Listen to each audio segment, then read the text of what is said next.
Back in high school, I used to think golf was a boring sport, and I thought it was for old dudes who were retired. Um, I was wrong. Uh, Now I play about twice a week, and I'm pretty much obsessed. So I'm going to be talking to you about how to get started on golf. So basically, the basics of golf and what you need to know. That includes the equipment, the different styles of golf, and you're going to see clips of me hitting some balls, so that'll be fun. But before each of those clips, I'm going to be breaking down what you're going to see in each of the 6 little clips. I'm going to be explaining what the club is and what it's used for. So, like any sport, let's get started by going over the equipment you're going to need to get started when you're playing. First, you're going to need golf ball or golf balls because you're most likely going to lose balls if you play on a course. You can't play without balls, so obviously that's an essential. You're going to need clubs, or you're going to need to know someone who has clubs to be able to borrow them. And this is a full set of clubs right here. I have a whole range of different clubs in there for different shots and different situations. You're going to need a golf tee if you're hitting the driver, because you can't hit a driver off the ground. And you're going to have a basic knowledge of golf, which is basically knowing what par means. So there's par 3, par 4, and par 5. Par 3 means that the ball gets into the hole in 3 shots, you get par, which is a score of 0. Same thing for 4 and 5. Par 4 would be 4 shots, par 5 would be 5 shots. If you shoot, say on a par 4, if you make it into the hole in 3 shots, that's called a birdie, which would look like a -1 on the scorecard. But if you were to shoot 5 shots on a par 4, that would be called a bogey, which would look like a +1.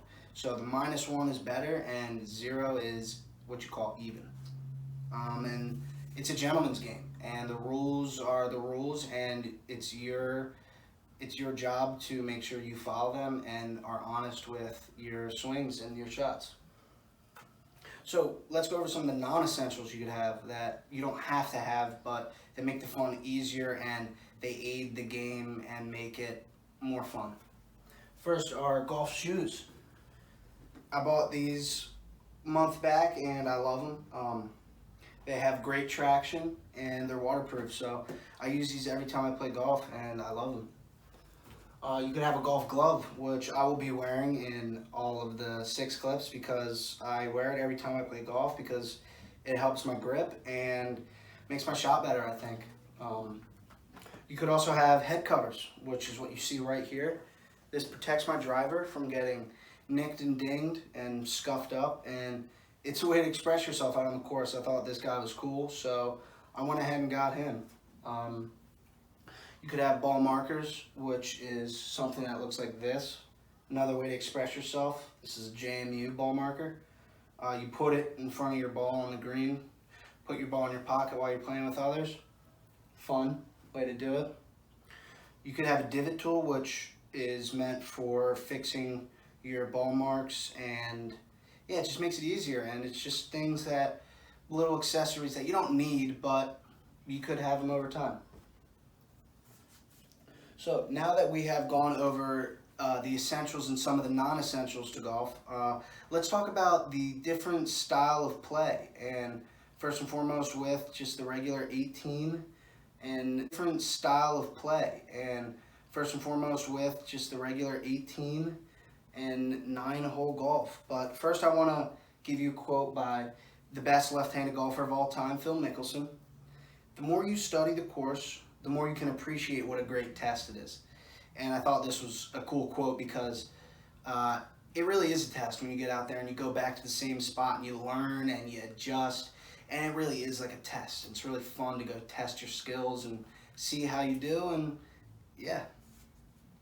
So first you have the 18 or 9-hole style of golf, which is pretty much offered by all regular public courses, and it depends whether you want a full day of golf, which is 18 holes, or if you want a half day of golf, which is 9 holes. Really depends on what you're feeling on that particular day.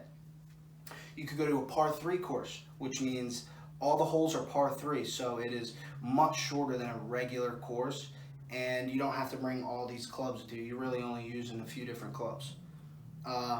Driving range.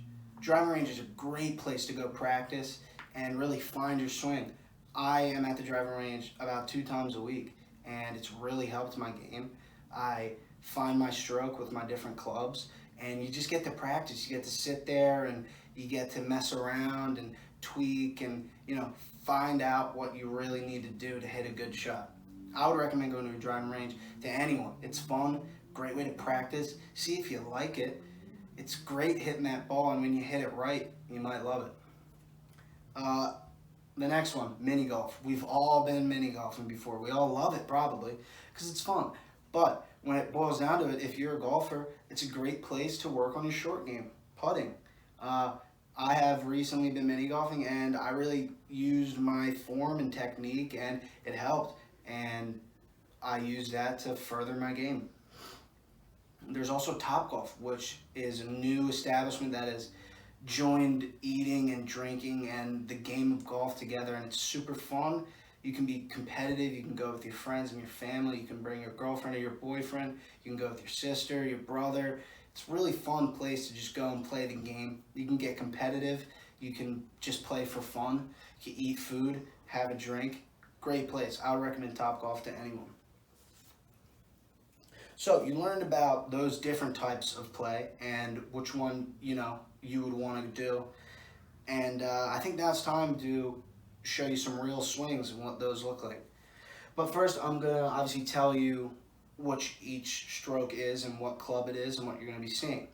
So the first shot is a driver, which you use at a par 4 and par 5 on your first shot to hit it as far as you can.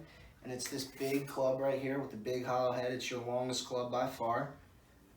And you get a full swing on it, and my shot goes about 200 yards. That's where I'm at right now. On a good day, it could go 280. On a bad day, it could go less than 100. But that's what golf is. The next shot you're going to see is a 4-iron. I don't typically use that club, which is this club. It's a longer iron. The face is very flat on the club, which means the ball's going straight out. I don't really use this club because it has the same distance as a driver, and I don't hit with it very well, but I thought I would show you guys because it's one of the next steps down from a driver.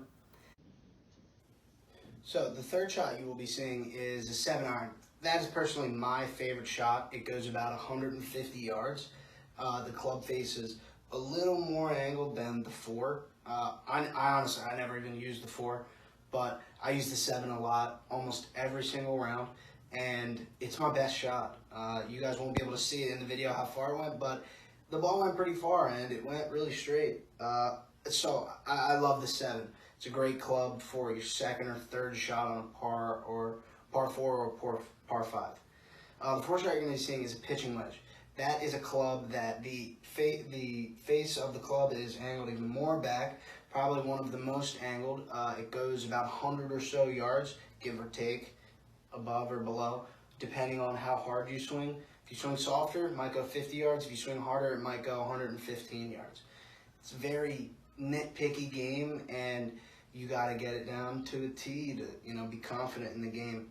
The fifth shot you're going to be seeing is a 56 degree, which is the club that faces even more pushback, which makes the ball go straight up in the air.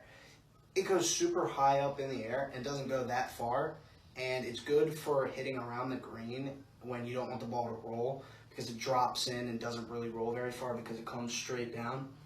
So, the best, what you want from that is like a 20-yard shot that goes almost 30 feet in the air. That's like what you want, and it will plop down and it'll be good to you, that shot. The sixth shot is a putt. Every golfer needs the putt in his back pocket.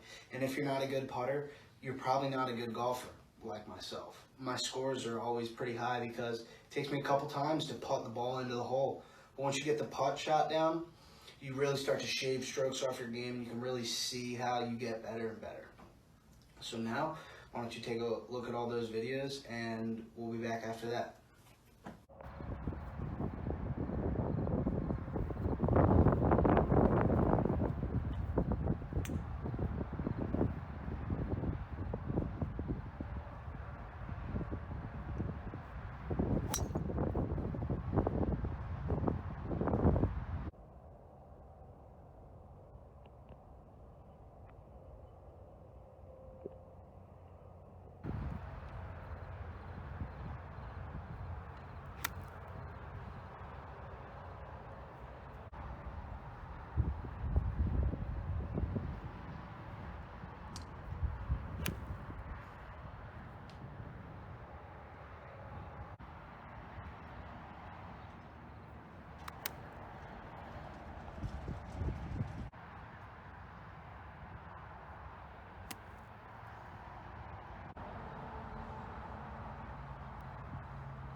now that you've seen my golf shots, which are good or bad, whatever you want to call it, I'm going to give you a quote by the most winningest golfer of all time, Jack Nicklaus. It takes hundreds of good shots to gain confidence, but only one bad shot to lose it. Can't tell you how true that is. Now you have heard about golf and you've seen my swings, so let's review everything that we've gone over. So we went over the equipment and the rules of the golf, the essentials and the non-essentials. We've gone over what style of golf you want to choose to play out of all the different ones. We've gone over the swings and, finding your swing, making good contact. And biggest part is having fun. If you're not having fun with the game, then it's time to do something different. But you should get out there and try it. I'm glad I was able to demonstrate and explain how, to get started on golf. And hopefully I've done enough to get y'all out there and swinging. And always remember from the iconic Tiger Woods, no matter how good you get, you can always get better. And that's the exciting part. Super true. Thank you very much. I hope you guys enjoyed.